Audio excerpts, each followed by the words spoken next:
भगवान ने इस दुनिया को क्यों बनाया। उनके मन में ऐसा क्या आया कि भगवान ने इतनी बड़ी सृष्टि का विस्तार कर दिया। क्यों बनाया, हमें क्यों बनाया, आपको क्यों बनाया, कुछ तो कारण रहा होगा। तो सुखदेव जी कहते हैं कि एक बार भगवान के मन में आया कि एक से अनेक हुआ जाए। भगवान तत्व एक थे, विचार हुआ कि चलो एक से अनेक हुआ जाए, तो सृष्टि विचार की भावना मन में हुई। तो भगवान के नाभि कमल से जन्म हुआ ब्रह्मा बाबा का।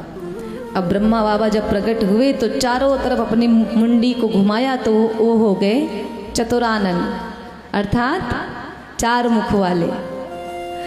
अब ब्रह्मा बाबा उस कमल नाल का अंत ढूंढने लगे कि इस कमल का जन्म कहाँ से हुआ, मैं प्रकट कहाँ से हुआ। बड़ा प्रयास किया, भगवान का अंत उन्हें नहीं मिला। जब बड़े परेशान हुए तो आकाशवाणी हुई, और आकाशवाणी में दो शब्द ब्रह्मा जी को सुनाई पड़े, ता और पा, अर्थात तप करिए। ब्रह्मा बाबा ने तप किया। ब्रह्मा बाबा की तपस्या से प्रसन्न होकर के भगवान नारायण प्रकट भये, और ब्रह्मा बाबा को भगवान नारायण ने चतुर्श्लोकी भागवत का ज्ञान दिया। अब इस श्लोकों में आत्म तत्व का वर्णन है, माया का वर्णन है, जगत का वर्णन है, जिज्ञासु का वर्णन है, जिसे हम चतुर्श्लोकी भागवत के नाम से जानते हैं। अब इस ज्ञान को प्राप्त करके ब्रह्मा बाबा ने सृष्टि विस्तार करना शुरू किया। सबसे पहले ब्रह्मा बाबा ने 4 पुत्रों को जन्म दिया मन से। कौन? सनक, सनंदन, सनातन, सनत कुमार। अब इन चारों भाइयों से कहा, भाई कि हमने आपको पैदा कर दिया मन से, अब आप अपना परिवार बनाइए, विवाह करिए। तो चारों भैया ने कहा कि हम विवाह नहीं करेंगे, हम तो साधु बनेंगे। अब चारों भाई सन्यासी हो गए, निकल गए। अब ब्रह्मा बाबा की भ्रुकुटी टेढ़ी हुई कि बच्चे मेरी बात नहीं मान रहे हैं। माता पिता की बात जब बच्चे नहीं मानते तो माता पिता को क्रोध आता है कि नहीं? ब्रह्मा बाबा को भी क्रोध आया। जो भ्रुकुटी टेढ़ी हुई ना, तो भ्रुकुटी टेढ़ी होने से ब्रह्मा बाबा के क्रोध से भगवान रुद्र का जन्म हुआ। बोलिए शंकर भगवान की। अब ब्रह्मा बाबा ने कहा कि भैया अब आप सृष्टि विस्तार करो। तो कितने भक्त हैं जिन्होंने राम कथा श्रवण की है, वो हाथ उठाएंगे सबने। भगवान शिव की बारात का दर्शन किसने किसने किया है राम कथा में? उनके बाराती कैसे थे? डाकनी, शाकनी, चुड़ैल, जितने भी जगत के जिनका कोई नहीं सहारा, उनके भगवान शिव, सब उनके बारात में आ गए। कुत्ते, बिल्ली, सियार, जितने भी थे, भूत, पिशाच, सब। अब जब शिव जी से कहा कि आप सृष्टि विस्तार करो, तो भगवान जैसे शिव जी के बाराती थे वैसे शिव जी ने सृष्टि विस्तार शुरू किया।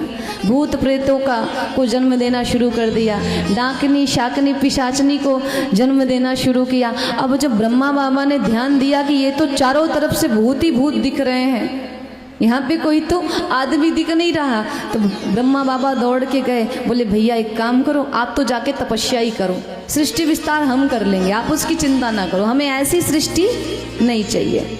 ये गए तप करने लगे। महाराज इसके बाद ब्रह्मा बाबा ने 10 पुत्रों को पुनः जन्म दिया। 10 पुत्र में मारीचि हैं, क्रतु हैं, भृगु हैं, अत्रि, अंगिरा, वशिष्ठ, पुलस्थ, दक्ष, देवर्षि नारद और पुलह। इसके बाद में अपनी वाणी से माता सरस्वती को जन्म दिया ब्रह्मा बाबा ने, और छाया से कर्दम ऋषि को प्रकट किया। संकल्प से सृष्टि का विस्तार किया। लेकिन महाराज संकल्प से सृष्टि तो नहीं चल सकती। इसके लिए ब्रह्मा बाबा ने क्या किया कि वाम अंग से कन्या और दक्षिण अंग से पुरुष का प्रकट हुआ, जो जगत के माता पिता हैं मनु और शत्रुपा मैया। इन दोनों का विवाह कराया। इनसे महाराज 5 संतानें उत्पन्न हुई, 3 बेटियां और 2 बेटे। बेटियों का नाम है देवहूति, आकुति और प्रसूति, और बेटों का नाम है उत्तानपाद और प्रियव्रत। अब इन्हीं 5 बच्चों से पूरे जगत का विस्तार शुरू हुआ। एक बार की बात है, महाराज मनु ने ब्रह्मा जी से जाकर के शिकायत करी कि महाराज एक हिरण्याक्ष नाम का राक्षस हो गया है, जिसने पृथ्वी पे बड़ा तांडव मचा के रखा है, जरा आप इसका देख लें क्या हो सकता है। ब्रह्मा बाबा को क्रोध आया और उनकी नासिका छिद्र से भगवान वाराह का प्राकट्य हुआ। बोलिए वाराह भगवान की। वाराह भगवान गए, हिरण्याक्ष ने पृथ्वी को उठा करके रसातल में जा करके फेंक दिया था। भगवान के बड़ा बल प्रदर्शन कर रहा था। पहले तो भगवान उसके साथ कुछ देर खेलते हैं और जब वो थक गया तो एक मुष्टिका का प्रहार किया, हिरण्याक्ष वहीं पे समाप्त हो गया और पृथ्वी मैया को ले आकर के उनकी जगह पे स्थापित किया। अब कहते हैं कि ये हिरण्याक्ष कौन था? सुखदेव जी कहते हैं, हे परीक्षित, एक बार मुनि कश्यप संध्या के समय संध्या वंदन कर रहे थे, पूजा कर रहे थे, और तभी उनकी पत्नी दिति मैया आई और कहती हैं कि मुझे एक पुत्र की कामना है, मुझे एक पुत्र चाहिए आपसे। मुनिवर ने बड़ा समझाया कि शाम के समय गर्भ नहीं धारण करना चाहिए।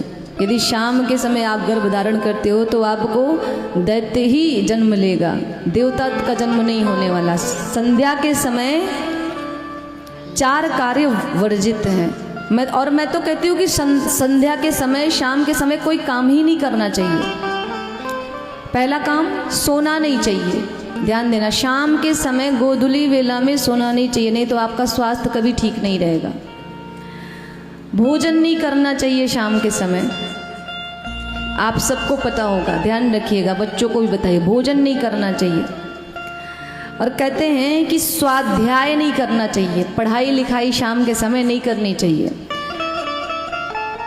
और कहते हैं संतति नहीं करनी चाहिए। गर्भ, जो स्त्रियां, कहते हैं हमारा शास्त्र कहता है कि यदि शाम संध्या समय में, संध्या वेला में कोई स्त्री गर्भ से होती है तो उसके गर्भ से दैत्य ही पैदा होगा, सुंदर स्वभाव की संतान नहीं पैदा होने वाली। नहीं मानती हैं और अंत में ऋषिवर ने उनके मनोरथ को पूर्ण किया।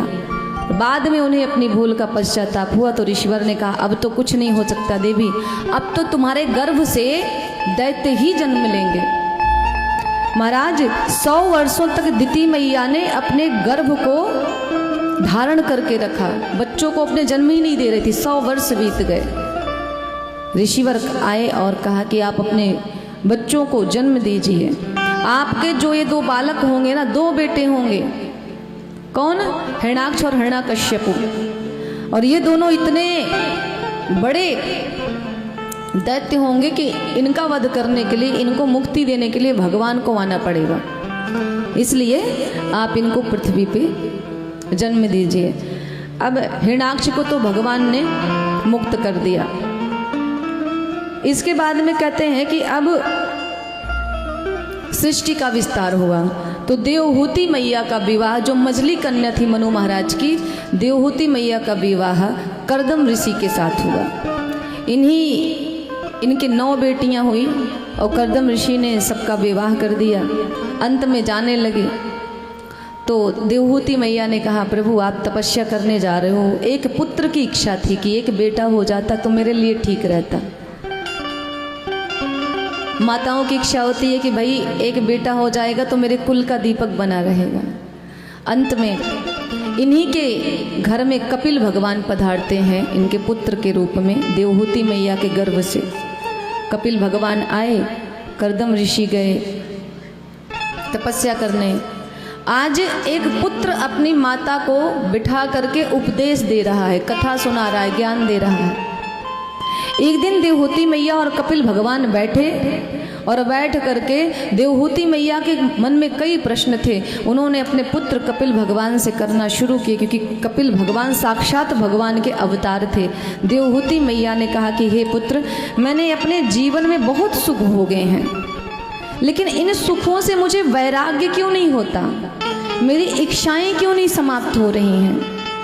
ऐसी कोई इच्छा नहीं जो मेरी इच्छा पूरी ना हुई हो, ऐसा कोई सुख नहीं जो मैंने ना भोगा हो, लेकिन पुत्र मेरे मन में शांति नहीं है। ये इच्छाएं हैं कि बढ़ती जा रही हैं, बढ़ती जा रही हैं।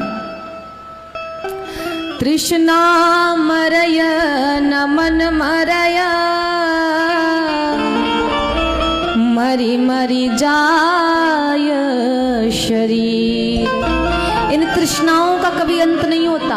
आपकी एक इच्छा पूरी होगी ना तो फिर तुरंत दूसरी इच्छा जन्म लेगी हृदय में, फिर आप उसके लिए भटकोगे। तो इन इच्छाओं का कोई, मन का तो कभी पेट भरता ही नहीं महाराज। मैया पूछती हैं तो कपिल भगवान कहते हैं कि देखो, इच्छाओं का तो कभी अंत नहीं हो सकता, लेकिन इसी मन में जिसका पेट कभी नहीं भरता, यदि इसी मन में हम ठाकुर का चिंतन करें, गोपाल का चिंतन करें, कन्हैया का चिंतन करें, तो जिस दिन से हम उनका चिंतन करना शुरू कर देंगे ना, उस दिन से वो स्वयं ही हमें परम शांति प्रदान करना शुरू कर देंगे। इच्छाएं कब समाप्त होंगी? जब आपके मन में संतोष होगा।